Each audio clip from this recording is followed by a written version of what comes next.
Hey guys, welcome back to my YouTube channel. Once again my name is Adish Kankad. आप सभी लोगों का स्वागत है बच्चों यहाँ पे एक नए चैप्टर के साथ। आज हम यहाँ पे एचएससी क्लास 11 महाराष्ट्र बोर्ड का मैथ्स 2 का सेकंड चैप्टर करने वाले हैं। अब तक हमने मैथ्स 1 के 3 चैप्टर्स तो ऑलरेडी कर लिए हैं बच्चों, एंड उसके साथ साथ हम लोग ने मैथ्स 2 का सबसे पहला चैप्टर भी कंप्लीट कर लिया था, जो कि कॉम्प्लेक्स नंबर था, one of the biggest chapters in your text book बच्चों।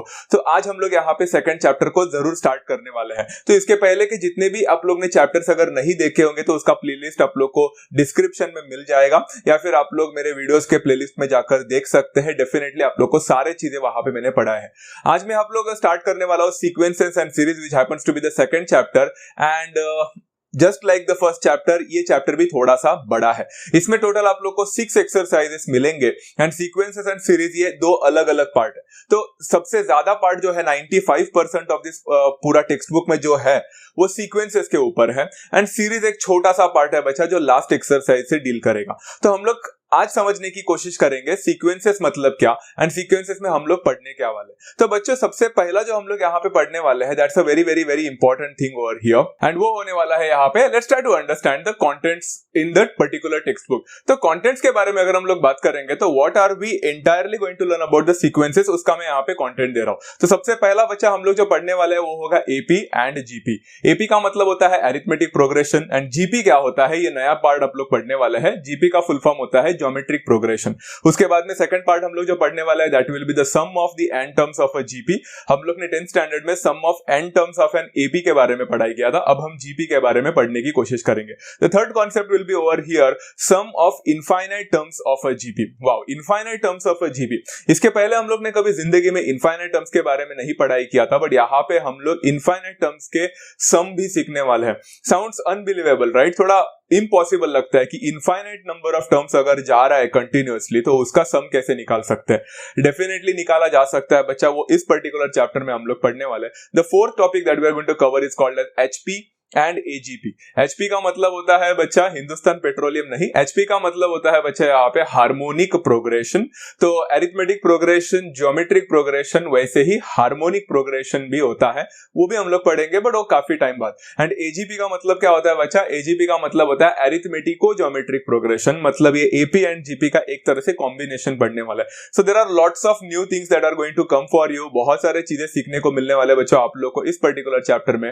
Chapter believe me interesting and easy है, बट कॉन्सेप्ट बहुत ज्यादा होने की वजह से 6 एक्सरसाइज है। एक और चीज हम लोग यहाँ पे पढ़ने वाले हैं that is called as AM, GM and HM. AM का मतलब होता है अरिथमेटिक मीन, जीएम मतलब ज्योमेट्रिक मीन, एंड एचएम मतलब हार्मोनिक मीन। इसमें अरिथमेटिक मीन और ज्योमेट्रिक मीन आप लोगों ने अपने बचपन में पढ़ाई किया बच्चा। अरिथमेटिक मीन मतलब ही एवरेज हुआ करता था, जो हम लोग एवरेज निकालते थे ना, मीन जो मीन बोलते थे ना, मीन मीडियन मोड में मीन जो था वही अरिथमेटिक मीन है।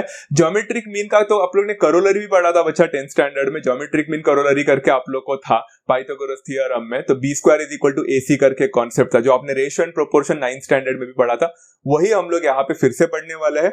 And last but not the list, हम यहाँ पे HM भी पढ़ेंगे, and HM is something that will B new for all of you, that is harmonic mean. चलो ज्यादा टाइम वेस्ट ना करते हुए मैंने आप लोगों को कंटेंट तो बता दिया, समराइज करके दिया कि हम इस पूरे चैप्टर में क्या क्या पढ़ने वाले हैं रिलेटेड टू द सीक्वेंसेस। अब समझने की कोशिश करते हैं आज का बहुत ही इंपॉर्टेंट कॉन्सेप्ट। बच्चों सीक्वेंस क्या होता है ये शायद आप सभी लोगों को पता है कि सीक्वेंस हम लोग ने जो मैंने 10th स्टैंडर्ड में पूरा बताया है। अगर आप लोग को 10th स्टैंडर्ड का एक सीक्वेंस के ऊपर थोड़ा सा ज्यादा अच्छी तरह से जानकारी जानना चाहिए तो अरिथमेटिक प्रोग्रेशन का मैंने जो चैप्टर नंबर लिया था उसमें लेक्चर नंबर 1 जो था वो आप लोग को प्लेलिस्ट में मिल जाएगा, नहीं तो यहाँ पे सजेस्टेड वीडियोस में देख लेना। आप लोग को सीक्वेंस क्या होता है ये समझ में आ जाएगा। सीक्वेंस मतलब कोई भी एक मैथमेटिकल एक अरेंजमेंट ऑफ नंबर्स जो एक डेफिनेट या फिर एक पर्टिकुलर पैटर्न को फॉलो करता है, जिसके वजह से हम आगे का नंबर आसानी से निकाल सकते हैं। जैसे 1, व्हाट डू वी से 1, 4, 9, 16। देखो ये नंबर दिखा आप लोग को 1, 4, 9, 16। आप देख सकते हैं बच्चे इसमें पर्टिकुलर पैटर्न फॉलो हो रहा है। क्या है वो? That is nothing but the square of numbers है। तो आगे का नंबर आप 25, 36 ये आराम से निकाल सकते थे। So that is called as sequence बच्चा। ओके, एक पर्टिकुलर फॉर्मेट को फॉलो करने वाला। बट हम लोग ने अरिथमेटिक प्रोग्रेशन पढ़ा था, तो अरिथमेटिक प्रोग्रेशन एक तरह से एक सीक्वेंस था। आई hope everyone remembers that arithmetic progression was a sequence in which the difference between any two consecutive terms हमेशा कांस्टेंट होता है। मुझे लगता है मुझे आप लोग को ये सारी चीजें बताने की जरूरत नहीं है, बस एक समराइज करके दे रहा हूं कि अरिथमेटिक प्रोग्रेशन हमने पढ़ाई किया था। मैं अभी आप लोग को ये सब क्यों पढ़ा रहा हूं, because geometric progression and arithmetic progression में क्या डिफरेंस है ये आप लोग को पता होना चाहिए।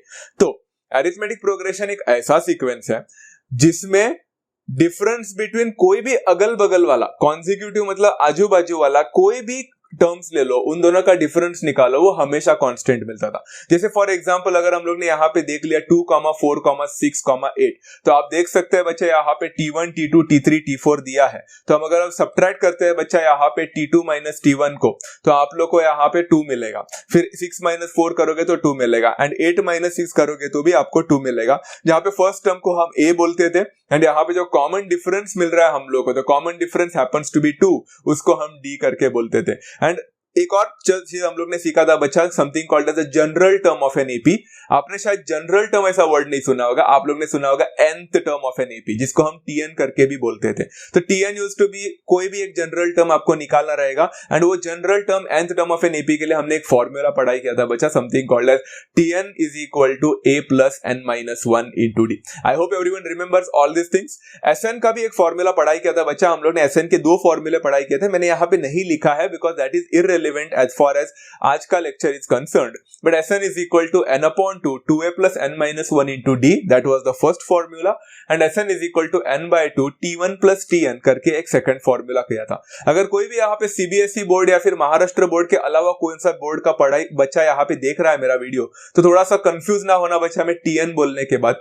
आप लोगों ने शायद उसको an करके सुना होगा, an ये वर्ड सुना होगा, an and tn are one and the same। आप लोग an बोल सकते हैं, नहीं तो आप लोग उसको tn बोल सकते हैं। स्टेट बोर्ड में तो, महाराष्ट्र स्टेट बोर्ड में तो इसको tn करके बोलते हैं, and that is why we are going to use the same word tn। Is that clear? चलो, अरिथमेटिक प्रोग्रेशन में कुछ ज्यादा नहीं है। इनफैक्ट आज हम लोग जो क्वेश्चन आंसर्स करने वाले वो भी अरिथमेटिक प्रोग्रेशन से रिलेटेड नहीं है। सो अरिथमेटिक प्रोग्रेशन बस आपको एक रेफरेंस के लिए सिखाया, बस एक रिकॉल करने के लिए जो हम लोग ने पिछले साल पढ़ाई किया था। तो we are going to continue with the geometric progression today. Now what is geometric progression? Geometric progression भी एक सीक्वेंस होता है क्या? हाँ, it is one of the sequences. But arithmetic progression में सीक्वेंस में कोई भी 2 कॉन्सिक्यूटिव टर्म्स का जब डिफरेंस लेते थे तो वो कांस्टेंट था ना। यहाँ पे बच्चों, in this particular sequence the ratio of any 2 consecutive terms must be constant.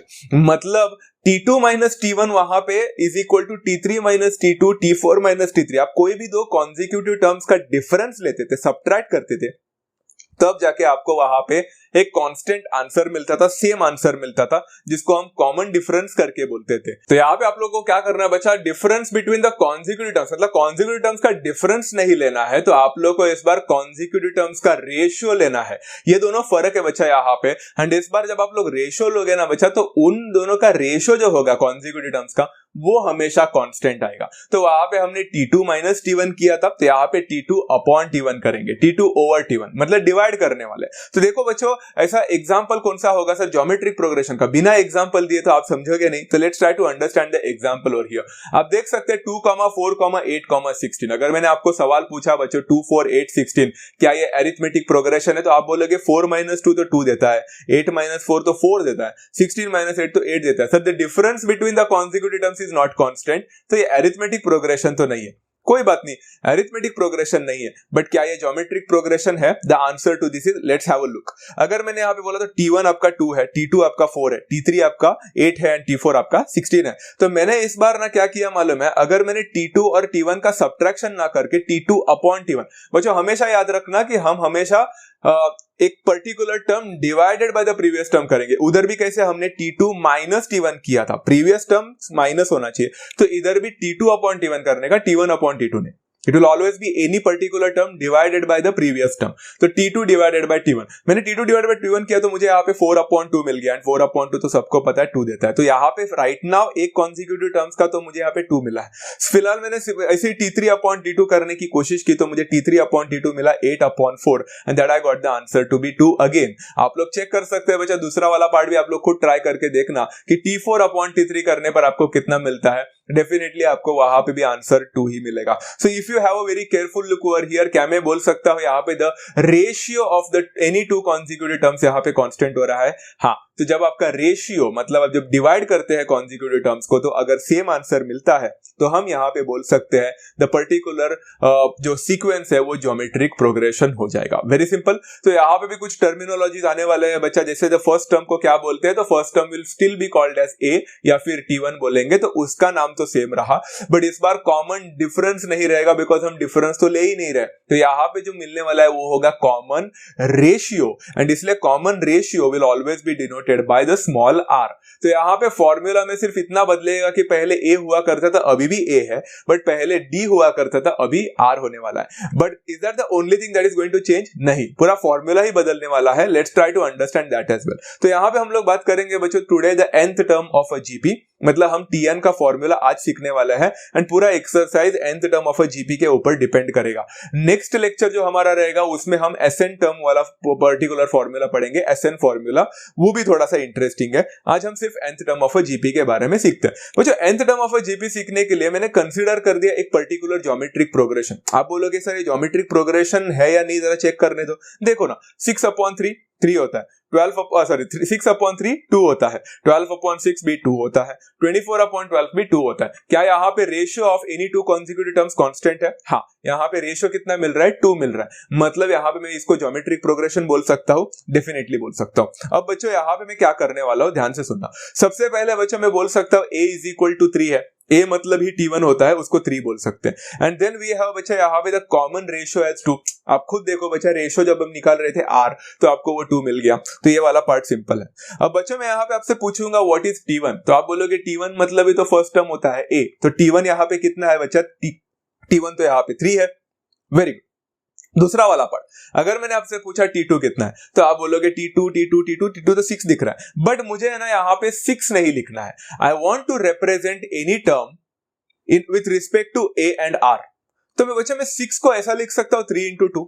आप बोलोगे 3 × 2 ही क्यों? देखो, क्योंकि 3 को कौन है? 3 is the first term and 2 क्या है? 2 इज द कॉमन रेशियो। तो मैंने है ना कॉमन रेशियो और फर्स्ट टर्म के रिप्रेजेंटेशन में लिखा है।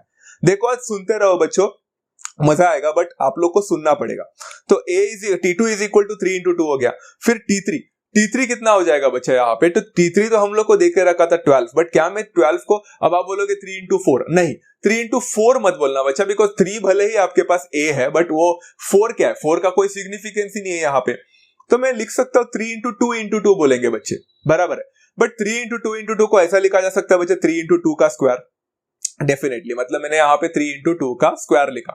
सिमिलरली बच्चा अगर मैं T4 की बात करूंगा, तो T4 यहाँ पे क्या है? तो T4 तो यहाँ पे 24 था, बट 24 को कैसे लिख सकते हैं? तो क्या मैं लिख सकता हूँ 3 × अभी 2 के टर्म्स में लिखो ना बच्चा, क्या हो जाएगा? 2 क्यूब हो सकता है, बिकॉज 2 का क्यूब होता है 8 एंड 8 3s होता है बच्चों 24। So you have got the answer over here to be 24, which is 3 × 2 cube.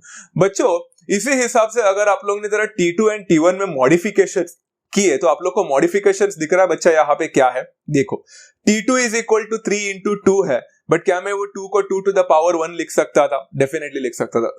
सुनते रहो बच्चों, इंपॉर्टेंट है। सिमिलरली T1 = 3 है, तो 3 × 2 to the power 0 लिख सकता था बच्चा, definitely, because anything to the power 0 1 होता है, एंड 1 × 3 तो 3 ही देने वाला है। बट ऐसा मैंने क्यों किया होगा? तो आप लोग देख सकते हैं मैंने यहाँ पे एक नया फॉर्मूला बनाया है बच्चों। Have you seen that formula over here? नहीं दिखा अब तक, बताता हूँ बच्चों। तो वो फॉर्मूला क्या है बच्चा? देखो, the nth term of a GP, the nth term of a GP is always equal to Tn is equal to, ध्यान से देखो बच्चा, T1 हो या T2 हो या T3 हो या T4 हो, सबसे पहला हर जगह पे आपको 3 दिख रहा है, बट 3 कौन था बच्चा? 3 तो A था, तो A यहाँ पे आने वाला है। उसके बाद में हर ब्रैकेट में अगर आप लोग देखोगे तो आपको 2 दिखेगा, तो 2 कौन था बच्चा? R था, तो यहाँ पे ब्रैकेट में मैंने R डाल दिया। But at the same time अगर आप देखोगे तो हर पावर को अगर देखो 0 1 2 3, वो आप लोग जो भी निकाल रहे हैं उससे एक कम है। देखो, T1 निकाल रहे थे तो पावर 0 था, T2 निकाल रहे थे तो पावर 1 था, T3 निकाल रहे तो पावर 2 था, एंड T4 निकाल रहे थे तो पावर 3 था। मतलब हर एक टर्म जो आप लोग का पावर जो है वो पर्टिकुलर टर्म से एक कम है, -1 में है। तो अगर आपको Tn निकालना है तो एक पावर कम करना पड़ेगा, मतलब इट विल बी n-1। Is that clear to every student? तो आपने एक नया फॉर्मूला बनाया बच्चा, the nth term of a GP have you found out over here? Absolutely, the formula is Tn is equal to AR to the power n-1, जहां पे R का ही power n-1 है, A का नहीं, A इज सेपरेटेड। अब वहां पे R को जो ब्रैकेट डाले वो डाला नहीं तो भी चलता था, तो AR to the power n-1 लिखोगे तो भी चलेगा। You have finally got the answer. This is what the formula is, and इसी फॉर्मूला से रिलेटेड आज हम लोग क्वेश्चन आंसर्स करने वाले हैं। अब समझने की कोशिश करते हैं बच्चों द प्रॉपर्टीज ऑफ जीपी। वैसे प्रॉपर्टीज ऑफ जीपी ना बच्चों, आप लोग के वो जो एक्सरसाइज आप लोग सब सॉल्व करते हैं उसके लिए इतना पॉइंट ऑफ व्यू से इतना इंपॉर्टेंट नहीं होता है, बट जो आप लोग है ना कॉम्पिटिटिव एग्जामिनेशंस देते हैं ना, तो कॉम्पिटिटिव एग्जामिनेशंस लाइक जेई दे रहे हो या आप लोग सीईटी दे रहे हैं, तो आप लोग के लिए ना प्रॉपर्टीज बहुत ज्यादा इंपॉर्टेंट हो जाती है। ये प्रॉपर्टीज मैंने आप लोगों को कॉम्प्लेक्स नंबर में भी काफी सारे प्रॉपर्टीज सिखाए थे, चाहे वो मॉड्यूलस के बारे में हो या आर्गुमेंट के बारे में हो, तो वो सारे प्रॉपर्टीज जो होते हैं ना वही सबसे ज्यादा इंपॉर्टेंट होता है। बच्चे उसी को ज्यादातर नजरअंदाज करते हैं, and that is the main reason ना प्रॉब्लम सबसे ज्यादा वहीं पे फेस होती है बच्चों को। तो प्रॉपर्टीज जितना हो सके उतना समझने की कोशिश करो, जानने की कोशिश करो, ताकि आप लोग कोई भी टाइप ऑफ क्वेश्चंस जो ट्विस्टी होते हैं ना वो सॉल्व कर पाए। तो प्रॉपर्टीज लिख के रखना बच्चा, अगर आप लोग लिख सकते हैं तो। यहां पे बोला है if T1 T2 T3 dot dot dot dot Tn, कोई भी एक पर्टिकुलर एक टर्म का जो सीक्वेंस है वो एक ज्योमेट्रिक प्रोग्रेशन अगर रहेगा तो 3 प्रॉपर्टीज फॉलो होती है। ध्यान से सुनो कि अगर T1 T2 T3 से डॉट डॉट डॉट Tn अगर वो ज्योमेट्रिक प्रोग्रेशन है तो उनके रेसिप्रोकल्स जो होंगे ना बच्चा, वो सारे रेसिप्रोकल्स भी एक दूसरे मतलब ज्योमेट्रिक प्रोग्रेशन में होंगे। मतलब 1/T1 1/T2 1/T3 से लेकर 1/Tn भी ज्योमेट्रिक प्रोग्रेशन होगा। ट्राई करके देख सकते हैं बच्चा, कोई भी एक ज्योमेट्रिक प्रोग्रेशन लो, जैसे 3 6 वाला पार्ट देख सकते हैं, 3 6 12 एंड 24 वाला, उसका बच्चों रेसिप्रोकल निकाल के देखो, तो रेसिप्रोकल का भी अगर आप रेशियो लेते हो तो आपको कांस्टेंट ही मिलने वाला है। So you can definitely try that out, you will definitely get the answer. Okay, second property क्या है बच्चा? सेकंड प्रॉपर्टी भी बहुत इंटरेस्टिंग है कि अगर आप पर्टिकुलर चीज को एक स्केलर मल्टीपल से मल्टीप्लाई करोगे। स्केलर मल्टीपल ये वर्ड आपने सुना होगा बच्चा, फिजिक्स में सुना है, मैथ्स में भी सुनते हो। स्केलर मल्टीपल मतलब कोई भी एक कांस्टेंट से मल्टीप्लाई करो, जिसको हम k करके बोलते हैं। तो अगर T1 T2 T3 से लेकर Tn एक अरिथमेटिक ज्योमेट्रिक प्रोग्रेशन है, तो k multiplied by T1, k multiplied by T2, k multiplied by T3 से लेकर k मल्टीप्लाइड बाय Tn भी ज्योमेट्रिक प्रोग्रेशन होगा, प्रोवाइडेड k का वैल्यू कभी 0 नहीं होना चाहिए। k का वैल्यू 0 छोड़कर बाकी किसी भी स्केलर मल्टीपल से मल्टीप्लाई करो, आपका वो भी ज्योमेट्रिक प्रोग्रेशन रहेगा। मतलब k का वैल्यू कुछ भी ले लो बच्चों, आपके पास एक ज्योमेट्रिक प्रोग्रेशन था मालूम है ना, 3 6 12 24, उसमें किसी भी एक नंबर से मल्टीप्लाई करो, 2 से मल्टीप्लाई करो हर एक को, फिर भी बच्चों आप लोग का जो नया जो सीक्वेंस मिलेगा वो भी ज्योमेट्रिक प्रोग्रेशन होगा। Is that clear? चलो थर्ड प्रॉपर्टी यहाँ पे जो है वो भी इंटरेस्टिंग है कि अगर आप लोग के सारे T1 T2 T3 से लेकर Tn एक ज्योमेट्रिक प्रोग्रेशन है, तो उनका एक एक्सपोनेंशियल फॉर्म जो होता है T1 to the power n, T2 to the power n, T3 to the power n, ये भी जो होंगे ना वो भी ज्योमेट्रिक प्रोग्रेशन में होंगे। मतलब मान के चलो बच्चा, आप लोग का जो मैंने ज्योमेट्रिक प्रोग्रेशन दिया 3 6 12, उसका स्क्वायर करो, हर एक का स्क्वायर करो बच्चों। तो स्क्वायर करने के बाद भी आप लोग को जो मिलेगा वो ज्योमेट्रिक प्रोग्रेशन होगा। So these are very important properties guys, 1 2 3 लिख कर रखना। इस प्रॉपर्टी को अच्छी तरह से समझना बच्चा कि अगर कोई भी सीक्वेंस आपका ज्योमेट्रिक प्रोग्रेशन हो तो उसका रेसिप्रोकल भी ज्योमेट्रिक प्रोग्रेशन होता है, उसका हायर पावर्स भी ज्योमेट्रिक प्रोग्रेशन होते हैं, एट द सेम टाइम उसका स्केलर मल्टीपल्स भी ज्योमेट्रिक प्रोग्रेशन होता है। As simple as that. चलो, आई होप सभी लोगों को आज का इंट्रोडक्टरी पैकेट वाला जो पूरा मैंने यहाँ पे पैकेज दिया है वो समझ में आ चुका है बच्चों। Absolutely, now that you have understood all the things, क्यों ना हम लोग एक्सरसाइज के ऊपर यहाँ पे जंप मारे। एक्सरसाइज 2.1 है, वैसे एक्सरसाइज 2.1 काफी बड़ा है, बट आज हमारा इंट्रोडक्शन है, इसलिए मैंने सिर्फ 4 क्वेश्चंस उठाए हैं। हम सिर्फ 4 क्वेश्चंस करेंगे। ओके, सबसे पहला question, check whether the following sequences are GP, and अगर वो होंगे तो Tn का वैल्यू निकालिए। Very simple. तो सबसे पहला क्वेश्चन है 2, 6, 18, 54। ज्यादा टाइम वेस्ट नहीं करते, फटाफट करते। T1 का वैल्यू 2 है, T2 का वैल्यू 6 है, T3 का वैल्यू 18 है, T4 का वैल्यू 54 है। मैंने so on and so forth नहीं लिखा। अब T2 और T1 का फर्स्ट ऑफ ऑल हम लोग रेशियो निकालेंगे। तो T2 अपॉन T1 मतलब कितना होगा बच्चा? 6/2 होगा, एंड 6/2 मतलब 3 देता है। चलो ठीक है, बट एक ही चीज करके फायदा नहीं है, और एक करेंगे। T3 अपॉन T2 करके देखो बच्चों, तो T3 अपॉन T2 करोगे तो 18/6 मिलेगा, एंड 18/6 ऑल्सो गिव्स मी 3। बस हो गया बच्चा। आप 10th स्टैंडर्ड में नहीं रहे कि आप लोग सब कुछ चेक करने की जरूरत है, बट अगर आप लोग को चेक करना है तो आप T4 डिवाइडेड बाय T3 भी ट्राई करके देख सकते हैं, जरूर आपको 3 ही मिलने वाला है। So if you want to make one more step you can, but if you don't want to, it's completely fine to do only 2। काफी हो गया, समझ में आ ही जाता है कि जीपी है कि नहीं है। तो यहाँ पे हम लोग बोल सकते हैं in this sequence the ratio of any two consecutive terms constant है। हाँ, तो क्या मैं इसको जीपी बोल सकता हूँ? डेफिनेटली बोल सकता हूं बच्चा, the given sequence is a GP.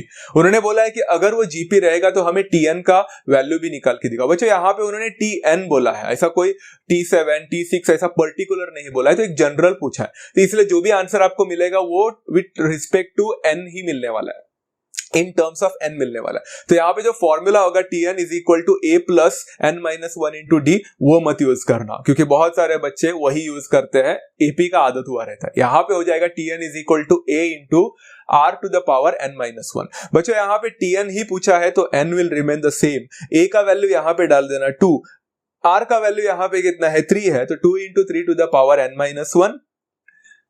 इसके आगे क्या करना है अगर पूछेंगे तो बच्चे 2 और 3 को मल्टीप्लाई करते हैं। ऐसे जो बचकाने चीजें हैं बच्चों 11th स्टैंडर्ड में ना करें, ये सब 10th स्टैंडर्ड तक ठीक था, अभी आप लोग को ये सारी चीजें पता होनी चाहिए।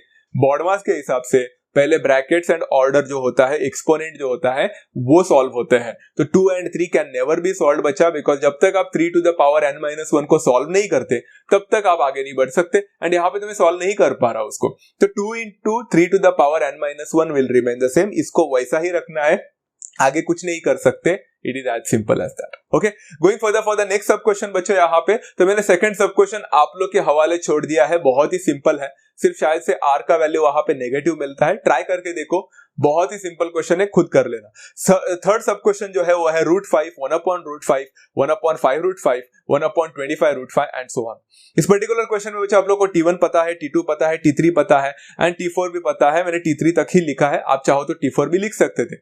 T2 डिवाइडेड बाय T1 करेंगे तो T2 मतलब कितना बचा 1/√5 होल डिवाइडेड बाय T1 कितना बचा √5। आई होप सभी लोगों को पता है बच्चा यहाँ पे क्या होने वाला है, जो √5 है वो नीचे वाले √5 के साथ मल्टीप्लाई होता है।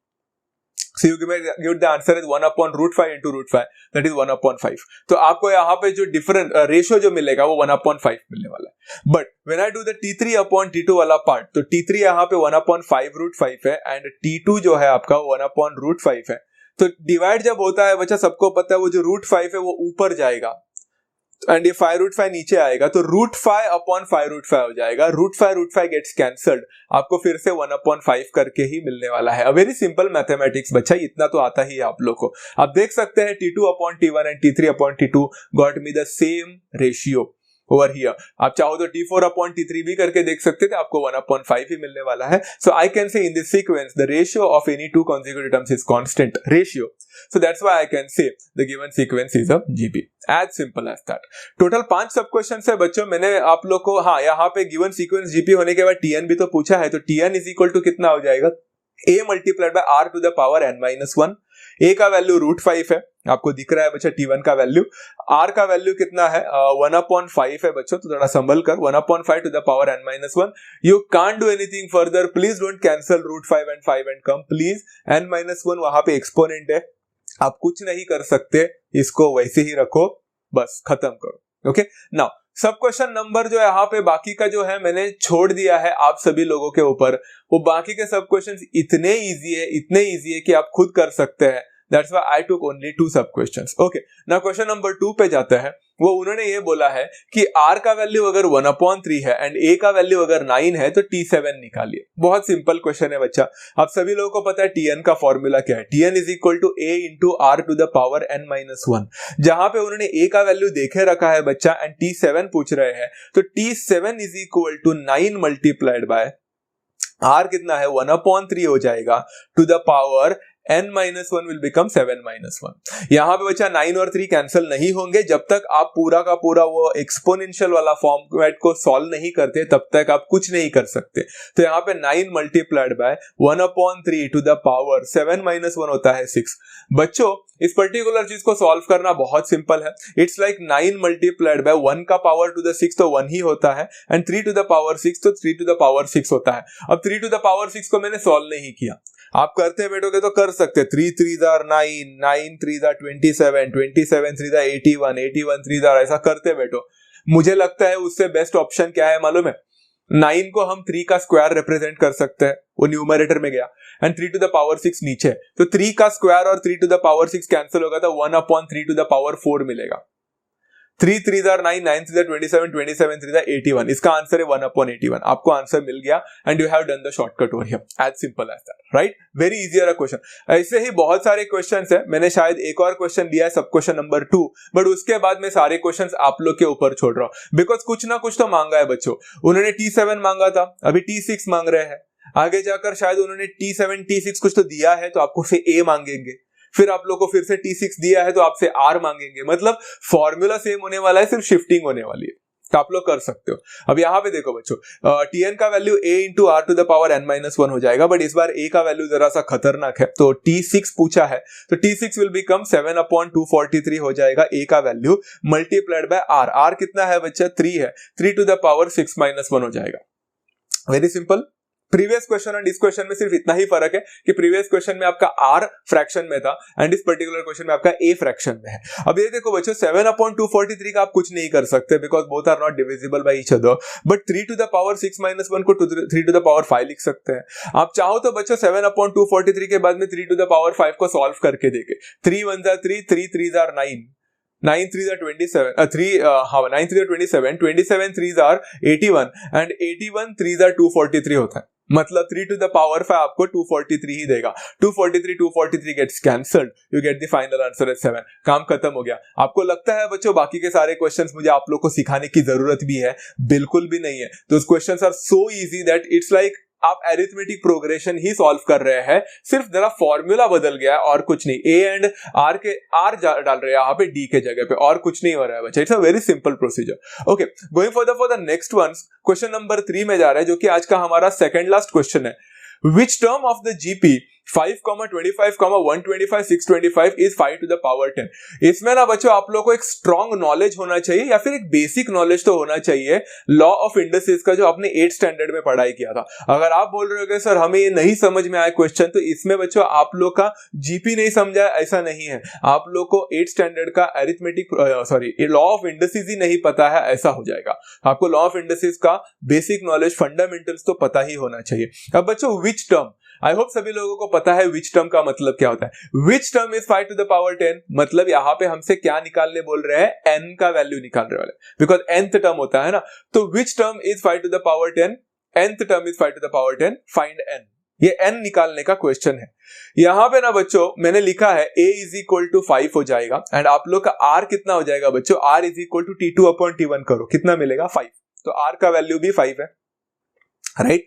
एंड यहाँ पे ना बच्चों आप लोग सभी लोगों को पता है कि 5, 25, 125, 625 में लास्ट में 5 टू द पावर 10 लास्ट में कभी ना कभी तो आने वाला है. तो 5 to the power 10 is the nth term, इसलिए मैं उसको Tn बोल सकता हूँ. Tn is equal to 5 to the power 10 हो गया. वैसे आपको पता है बच्चे ये कॉमन सेंस वाला क्वेश्चन है कि पहला टर्म 5 टू द पावर 1 है, 25 could be express as 5 to the power 2, तो second term 5 to the power 2 है.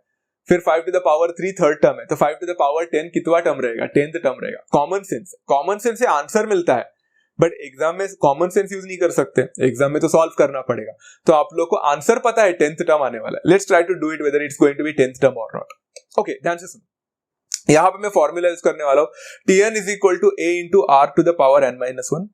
इस बार आप लोग को Tn का वैल्यू पता है, तो Tn का वैल्यू है 5 to the power 10 is equal to a का वैल्यू बच्चा 5 है, मल्टीप्लाइड बाय r का वैल्यू 5 है एंड n-1 हो जाएगा. 5 और 5 मल्टीप्लाई नहीं होंगे. यहाँ पे मैं आप लोगों को लॉ ऑफ इंडस्ट्रीज की बात कर रहा था. आई होप सभी लोगों को पता है बच्चों कि जब हम लोग के दो चीजें होती है, दोनों का बेस सेम हो तो मल्टीप्लीकेशन होता है. तो दोनों का बेस सेम रहेगा तो इंडेक्स जो होते हैं वो ऐड होते हैं. जैसे 2 cube multiplied by 2 square gives me 2 to the power 6 नहीं होता है, 2 टू द पावर 5 होता है. 3 और 2 का एडिशन. तो इधर भी बच्चा 5 multiplied by 5 to the power n-1 मतलब कितना होता है मालूम है? एक 5 जो है उसके ऊपर 1 है, दिख नहीं रहा है आप लोग को बट 1 है, एंड दूसरा 5 के ऊपर n-1 है. तो जब बेसिस सेम है तो इंडेक्स ऐड हो जाएंगे, तो 1 प्लस n-1 होगा. 1 1 कैंसल. इसका आंसर है 5 टू द पावर n. तो 5 to the power 10 will be equal to 5 to the power n बन जाएगा, बिकॉज ऐड हो जाएंगे 1 प्लस n-1, तो 1 और 1 कैंसल होकर n मिलेगा. वेरी सिंपल कॉन्सेप्ट है बच्चा, very very very simple concept. Okay, अब यहाँ पे बच्चों दोनों का बेसिस को कंपेयर करो तो इंडेक्स हो जाएगा. देखो दोनों का बेस सेम है 5 5, तो इंडेक्स भी सेम हो जाएंगे. 5 to the power 10 is equal to 5 to the power n. Find n. n is equal to 10. तो यहाँ पे n is equal to 10 मिल गया एंड हमने स्टार्टिंग में भी यही प्रेडिक्ट किया था बच्चा कि n का वैल्यू 10 होने वाला है. Absolutely. So we finally write over here the 10th term of the GP over here is 5 to the power 10 and it is as simple as that. तो बच्चा the 10th term of the GP is 5 to the power 10. Is that clear? 10th term है यहाँ पे and we got the answer. Simple. चलो एक और last question यहाँ पे कर लेते हैं बच्चा एंड उसके बाद में I will leave you all. मतलब आज का सेशन खत्म हो जाएगा. For what values of x the terms 4/3 x 4/27 are in GP? Question को समझने की कोशिश करो बच्चों. उन्होंने बोला है कि 4/3 x 4/27 ये GP कब होगा या फिर वो GP है तो x का वैल्यू क्या होना चाहिए कि वो GP हो जाए. मतलब हमें ऐसा वैल्यू निकालना है x का कि वो तीनों भी टर्म्स है ना GP बन जाए. तो बच्चों मुझे इतना तो पता है कि पर्टिकुलर टर्म को GP होने के लिए उनका कॉमन रेशियो आना चाहिए. उनका रेशियो जो होता है वो कॉमन होना चाहिए. मतलब क्या मैं एक तरह से बोल सकता बच्चा कि 4/3 x 4/27 अगर GP है जो कि उन्होंने ऑलरेडी दिया है तो क्या मैं बोल सकता therefore T2/T1 जो होगा T2/T1 जो रेशियो मिलेगा that will always be equal to T3/T2. क्योंकि GP का डेफिनेशन ये है ना कि कॉन्जिक्यूटिव टर्म्स कोई भी दो कॉन्जिक्यूटिव टर्म्स का अगर आप रेशियो लेते हैं तो वो हमेशा इक्वल होना चाहिए. मतलब T2/T1 जो मुझे रिजल्ट देगा वही T3/T2 रिजल्ट देना चाहिए. It is very very very simple thing to understand. तो आप लोग को ये कंडीशन मिल गया तो वैल्यू सब्स्टिट्यूट कर लेना. T2 का वैल्यू यहाँ पे x है डिवाइडेड बाय T1 का वैल्यू यहाँ पे हो जाएगा 4/3 इज इक्वल टू T3 का वैल्यू यहाँ पे है बच्चा 4/27 होल डिवाइडेड बाय T2 का वैल्यू हो जाएगा x. Very simple cross multiplication is needed बच्चा. x मल्टीप्लाइड बाय x करो तो x का स्क्वायर बनेगा इज इक्वल टू 4/27 को मल्टीप्लाई करो 4/3 के साथ तो आप लोग को यहाँ पे दिख रहा है कुछ. यहाँ पे बच्चा x का स्क्वायर वैसे ही रखो. 4 मल्टीप्लाइड बाय 4 जो होगा 16 देगा एंड 27 मल्टीप्लाइड बाय 3 जो होता है वो आपको 81 देता है. यहाँ पे हमें x का स्क्वायर नहीं पूछा था. उन्होंने बोला कि x का वैल्यू क्या होना चाहिए. तो if I take a square root over here the answer will be 4/9 right. Wrong. I hope everyone still remembers हमने quadratic equation में 10th standard में पढ़ाई किया था that whenever we take a square root there happens to be how many solutions? 2. One in positive, one in negative. तो यहाँ पे 4/9 मत लिख के आना. It will be plus or minus 4/9. So there are two possibilities. दो answers होंगे बच्चा x का. या तो आप 4/9 भी डालते ना तो भी वो GP में होते. अगर आप -4/9 भी डालते ना तो भी वो GP में ही होते. A very simple thing to understand. आप लोग को शायद से ये भी क्वेश्चन समझ में आया. तो आज का basic terminologies of sequence arithmetic progression का रिकॉल. ज्योमेट्रिक प्रोग्रेशन क्या होता है, properties of geometric progression and nth term of a geometric progression के साथ साथ हमने 4 क्वेश्चंस कंप्लीट कर लिए. आई होप बच्चा इससे आप लोग का fundamentals of geometric progression clear हुआ है. ऐसे मैं होप तो कर रहा हूं. अगर आप लोग को सारे चीजें समझ में आया होगा या फिर अच्छी तरह से समझा होगा बच्चा तो कमेंट में लिख सकते हैं that you have understood the basic fundamentals. That will be the great thing for me to understand कि आप लोग को सब कुछ समझा है. एट द सेम टाइम अगर आप लोग को वीडियो पसंद आया होगा तो लाइक जरूर करें. Share with all your friends as possible ताकि उन लोग को भी पता चले कि मैं यहाँ पे आप लोग को सीक्वेंस एंड सीरीज भी पढ़ा रहा हूँ. एट द सेम टाइम अगर चैनल पे नए होंगे तो सब्सक्राइब जरूर कीजिएगा. मिलते हैं बच्चों नेक्स्ट सेशन में. तब तक take care of yourself. Love you all. Thank you so much and happy learning.